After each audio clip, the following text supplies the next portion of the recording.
past host. He was elected to serve on the Libertarian National Committee as a regional alternate in 2016.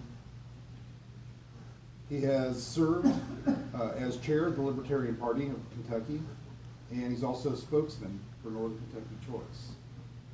And Ken can fill you in on a lot more than that, but give our next speaker, Ken Mollman Jr.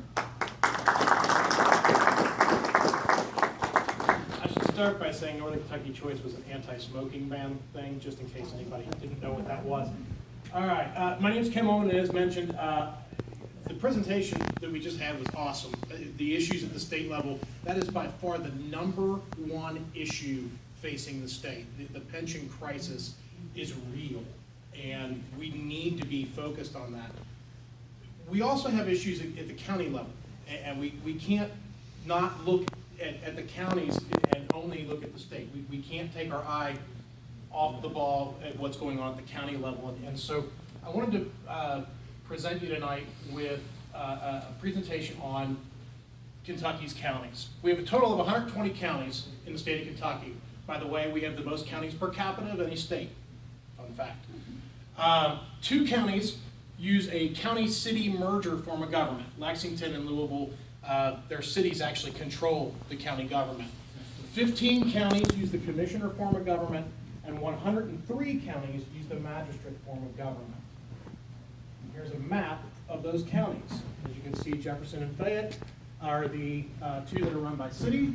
The ones in red are commission, and all that big patch of green is magistrate. So Louisville Metro, just a quick understanding, they function under what's called a consolidated local government. They happened as a merger in 2003. They have 26 districts with an elected representative from each district. They have 1 mayor. The fiscal court still exists. It is a commission style, but it has 0 powers. They literally do not meet. The Libertarian Party actually has one of those seats. Yeah. And they do nothing. Lexington Fayette is an urban county government. The merger happened in 1974. There are 12 districts, each with a representative elected from each district.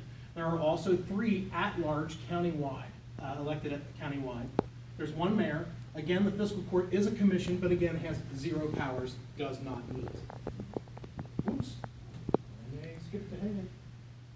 All right, magistrate fiscal court, by law, by constitution, has between 3 and 8 magistrate districts.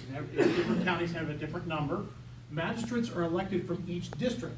Sometimes the system's called justice of the peace because of the development of our constitution. If you ever really want to look at something weird, look at how our counties used to be run. The judge executive is elected countywide. It is the oldest and original form of county government in the state. Under the first constitution and the second constitution, it was actually appointed by the governor. We didn't have elections for those seats. And under the third and fourth constitution, it was taken to the voters to allow them to vote for their county government. And the commission system is what we have in Northern Kentucky. There are 3 magistrate districts. A commissioner must live in a district, but they're elected countywide. So everyone in the county votes for all the commissioners. A judge executive is elected countywide. Magistrates still exist, because in the Constitution they must, but the only power they have is they can marry people. That's only if the judge exec lets them. This form of government was permitted under the 4th Constitution, passed in 1891. It's the one in effect today. Can you have 2 commissioners in the same district? No, you cannot. So, I have audience participation. What is the difference between the commission form of government and the other 3 forms? In certain areas. Exactly right. Commissioners are elected countywide, not from districts. They live in the districts, but they're elected by everyone. So why are districts important? First and foremost, it increases accountability. Now, I live in Pendleton County now. I grew up in Campbell. I live in Pendleton. Yeah. PC represent. So your local magistrate is accountable. If you have a problem, you call your magistrate. If your magistrate isn't representing your district, you vote them out. It's really easy, especially in Pendleton County, when they represent relatively few people. It's it's way easier to talk to your magistrate about issues facing your part of the county than it is to talk to a commissioner who has to be worried about the interest of the entire county. Which leads to better representation. Having that representation in your area means your area is represented. So I live in the northeast corner of Pendleton County. My magistrate represents northeast Pendleton County. That's his concern. That's who he has to be accountable to. That's who puts him in office. The opposite, imagine if all of Kentucky got to vote for our U.S. House rep, or worse, the entire United States. Do you think it would be Thomas Massey? Just saying. I mean, or if the U.S. got to vote for your senator, I don't know if we'd end up with Mitch, but definitely, I mean, Brand would have problems too, let's be real, right? And it wouldn't be very representative, would it? No. Why should people from California have a say in our representation? This is a big one, winnable by the regular guy. There are 165,000 people in Kenton County, 130,000 people in Boone, and 92,500 people in Campbell County. It is easier to run for state house or state senate in Boone and Kenton than for county government. There are fewer people that will be electing those positions than running for county commission.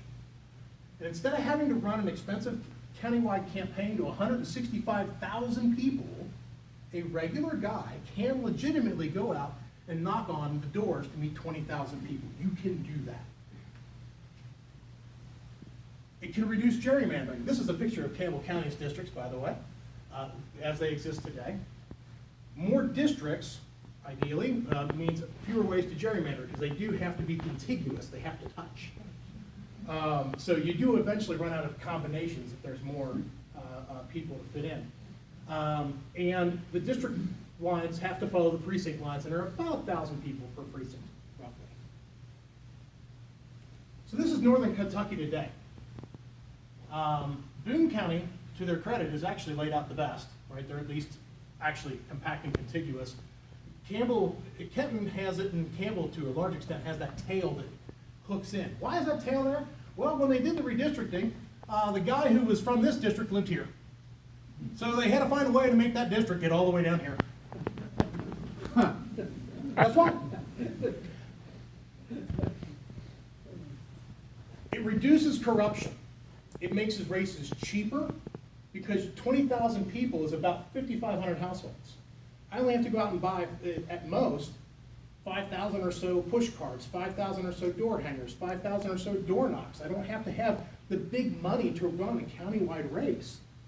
More magistrates mean that more people would be, it would take more people to be willing to be bought, elected officials willing to be bought for corruption to occur, right? Today, there's 3 commissioners and a judge exec. You need to corrupt 3 people, and you've got the majority. And with more people involved, someone is more likely to blow the whistle, right? Because part of this is you buy 3, you got to keep the 4th one quiet, right? And